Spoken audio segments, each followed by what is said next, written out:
Assalamu alaikum warahmatullahi wabarakatuh.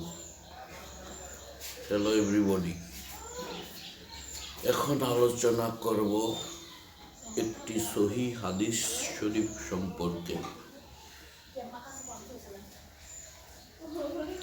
1 নম্বর হাদিস শরীফ, আখলিস দীনাকা ইয়াকফিকাল আমালুল কলিল। অর্থ, তোমার ইমানকে খাঁটি করো, অল্প আমলই নাজাতের জন্য যথেষ্ট হইবে।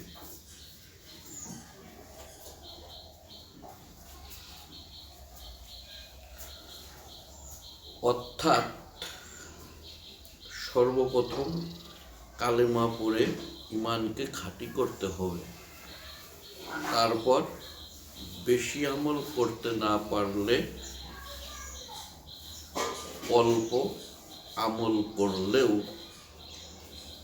করলেই আল্লাহ তাআলা ক্ষমা করে দেবেন ইনশাআল্লাহ। Hello everybody.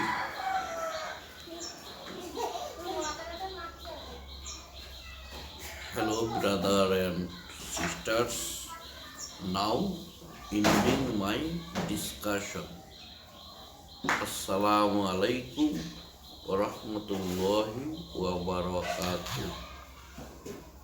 Alhamdulillah.